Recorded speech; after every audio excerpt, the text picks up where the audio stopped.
Motorcrossvereniging Meijel. Motorcrossclub Meijel. Motorcrossclub Ja. Meijel. En er wordt nou gereden. Ja, dat klopt. Op dit moment is Wat is er nou in de gang? Ja, dat is een goede vraag. Ik denk, dat het nog een training is, maar ik weet het ook even niet precies. Komen we bij de baan, hè? Ja. Rijst zichzelf niet. Nee. Want? Bijzonder, hè? Ja. Nou, ik ben gestrikt door mijn schoonvader. Hij was eerst penningmeester en toen ben ik penningmeester geworden. En zo ben ik erin gerold. Ik heb eigenlijk zelf nooit op een motor gereden. Dat is bijzonder, hè?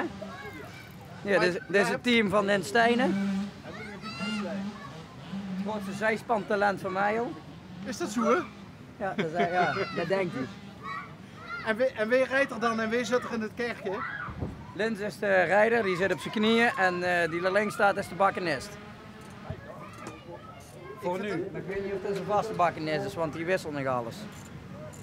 Ik vind dat zo knap, hè, dat die gasten dan... rijden is één ding, maar in zo'n bekje blijven zitten. Dat schijnt heel zwaar te zijn, maar ook daar heb ik geen ervaring mee. Hè? ik hou hem graag op de harde. Ja, maar ik ben goed met cijfertjes. Of ik een keer mee mag? Ja, dat weet ik. In Lins mocht wel eens ooit voorgesteld, maar ik denk dat ik na een ronde eruit lig. Ja, dat is waar. Ik hoef niet. Spannend genoeg. Maar ik ben goed met cijfertjes. Ja, dat zeggen ze. Ik kan goed tellen, ja. Best een boekhouder of zo. Leraar. ja. Ik stief voor de klas. Ja, ik sta voor de klas. Wiskunde. Nee, gewoon basisschool. Leuk. Ja. Elke dag in Asten. Groep 6, 7 en 8. In Asten. Ja. In Brabant. In Brabant. Ja. Ja. Leuk man. 10 jaar geleden, hè? Hey, maar ik verdien natuurlijk 100.000 euro per jaar, of niet? Want leraren zien zo zeldzaam. Dat verdien ik. Maar ik kreeg het niet. Wat? Bizar, als ze hier het bos in reis, en niet een keer komt ze dan dit circus tegen. Ja. Ja, dat is het circuit wat we opgebouwd hebben in een kleine 2 dagen tijd. Ze beginnen donderdagsmorgens met opbouwen. En dan moet die ganse baan, die baan deed er toch, of niet? Nee, die wordt helemaal gebouwd. Er zijn een aantal bulten die liggen permanent. Maar over het algemeen wordt de baan helemaal opgebouwd. Ongelooflijk. Ja. Dus het is een 2 dagen, is hij motocross. Ja, op zaterdag en zondag. En daarna wordt het terrein weer teruggegeven aan de natuur. Ja, helemaal opgeruimd. En mooie complimenten die we vaak van de buurtbewoners van de Stille Wille ontvangen is dat het bos er na de cross opgeruimder uitziet dan voor de cross. Want als wij hier gaan opruimen, dan ruimen we ook alles op. Alles wat we tegenkomen in de bossen, alles, we ruimen alles op. Want er is een bungalowpark hier langs, hè? Dat klopt. Stille Wille? Ja. Wat is in de neem, hè? Stille Wille? Ja. Ja, op 2 dagen is het niet stil. Nee, dan wil het maar niet stil worden. Nee. Maar goed, die mensen die nodigen ook altijd uit, die hebben gratis toegang. Vandaag is sowieso gratis toegang omdat we alleen maar clubwedstrijden en trainingen verzorgen. En morgen is de echte wedstrijddag. Morgen hebben we een start meemaken. Ja, deze gaan nou zo meteen starten. En ik heb geen tijdschema bij de hand, dus ik weet niet wie dit zijn. Maar dat kunnen we wel eens even, dat weten we daar zo, dat kunnen we zo vragen. Wat ik ook erg leuk vind, hè, we stonden ook toevallig bij het springkussen. Ja. Motocross, het is een familie-happening bij uitstek, hè? Ja. Dus u ziet complete gezinnen, vader, moeder, zoon, dochter, alles, kleinkinderen. opa's, oma's, alles erbij. En hier de kinderen die rijden een klein baantje af en zelf opgebouwd met de crossfietsen. Die zijn de hele dag druk. En ja, de kinderen zijn toch de toekomst, hè? Ja, hoe is dat met de toekomst? Gaan er nog veel... want ik zie er hier verschillende rondlopen van die kleine mannetjes met crossfietsjes ook al. Ja, daar zit er hier het mannetje recht voor, die rijdt al 6 jaar. Lars Flipsen, die rijdt op een klein motortje. Vanmorgen zijn eerste 2 grote rondjes gemaakt op het circuit. Fantastisch. Ja, hiervoor. Nummer 4. Ja, Ben die staat nou bij de start, hè, want die wil natuurlijk de start meepakken. Ja, maar dan lopen we ook een stuk naar voren. Ja, dat is goed.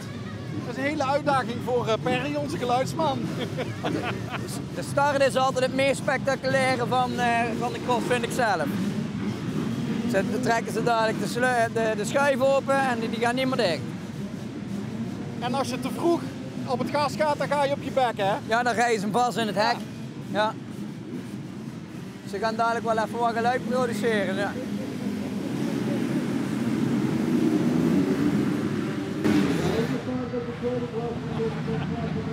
Ja, en nou zijn ze onderweg. Oh, Perry stikt zijn duim omhoog, dus qua geluid leven we nog. Oké. Dan moet je toch wel, om het maar even kort door de bocht te zeggen, ballen hebben om bij zo'n start alles te geven. Ja, dat klopt, want hier is het allemaal best breed, maar ze rijden daar meteen een meter of 50, 60 verderop, rijden ze meteen een smalle bocht in. Dus dan moeten de plekken al verdeeld zijn, want anders dan wordt het erg krap. Is dat ook een beetje waar het bij motocross om draait? Je moet niet bang zijn. Dat denk ik wel. Ja, nogmaals, ik heb zelf geen ervaring mee, maar ik denk dat je niet te bang moet zijn. Ik hoor het wel van veel rijders van de club. Dat er zit natuurlijk een heel groot conditioneel aspect aan. Maar daarnaast ook een groot technisch aspect. En dan heb je nog een stukje lef nodig. Ja. Ja. Ik weet niet of, Ben, heb je dat meegekregen? Kijk, daar loopt er al eentje met een helm op. Die pakt nu zijn crossfietsje. Dat is de toekomst. Ja, absoluut. Maar rijdt hij ook al rond op een motortje of zo? Dan moet ik even kijken wie dat is. Nou, dat is Mats Hobes. Dat is de zoon van de secretaris. Oh. Nee, die rijdt nog niet op een motor. Nee. Maar Ben, als je Deze wel. Hier rijdt, is weer een start. Maar nou van de toekomst.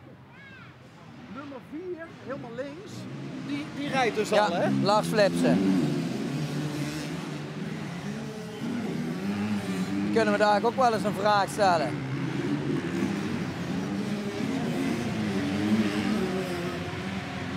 Vinden ze mooi, hè?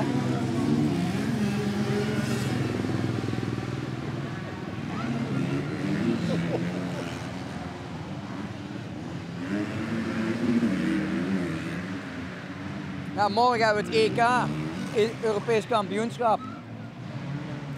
Van de Amateurbond. De Amateurbond. Ja. Hoeveel bonden zijn er? 2. De MON en de KNV. En wij zijn aangesloten bij de MON, even kijken hoe heet het, Motocross Organisatie Nederland. Maar hoeveel mensen komen hier morgen dan? Wordt dat heel druk? Ja, we verwachten er eigenlijk toch wel tussen de 300 en 600. En dan zijn jullie tevreden? Dan zijn we tevreden. En meer mag natuurlijk altijd, want het is schitterend weer, hè? Ja, En een fantastisch evenement. Maar dan denk ik bij mezelf, wij zijn hier net naar binnen gereden. Daar staat bij de ingang vrijwillige bijdrage. Ja, dat is voor de zaterdag, dan heffen we geen entree. Ah, op die manier. Ja. Want ik denk daar bij mezelf, waar moeten jullie van bestaan? Maar morgen bij een EK is er gewoon... Entree. Dus 10 euro entree per persoon. Zijn jullie een gezonde vereniging? Wij zijn Financieel? Wij zijn een gezonde Penningmeester? vereniging. Ja, 100%. En daar hebben we voor een heel groot deel te danken aan de fantastische sponsoren die wij... Geen namen noemen, hè? Nee. Maar die hoef ik ook niet te noemen, want er wordt gefilmd. Er hangen hier overal doeken.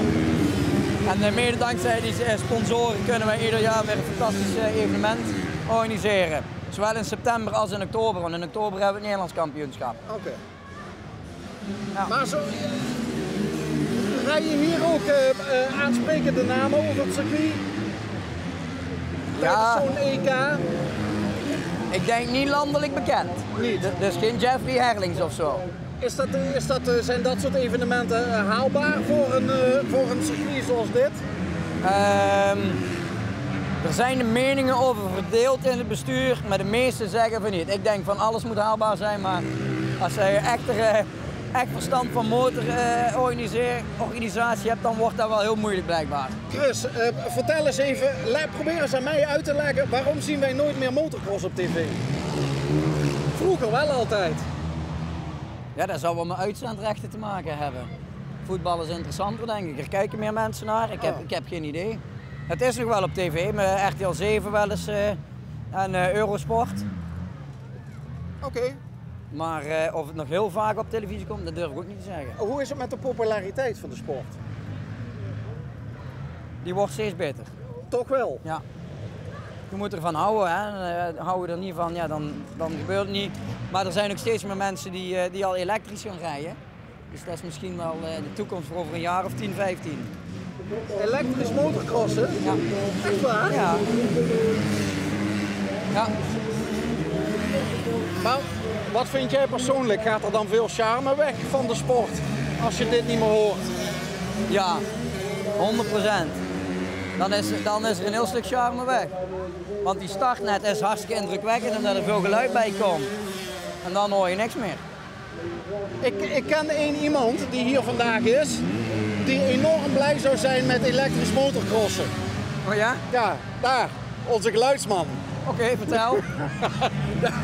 Oh, ja, die heeft natuurlijk last van zijn oren nou. Ja, die heeft nu een zware dag. Ja. Ja, dit is echt prachtig.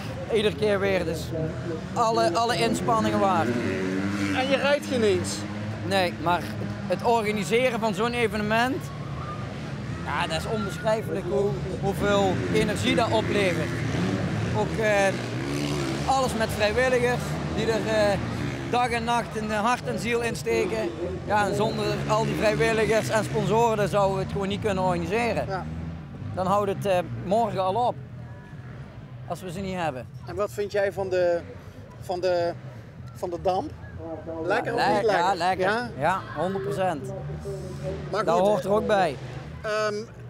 na dit weekend geven jullie dit weer terug aan de natuur.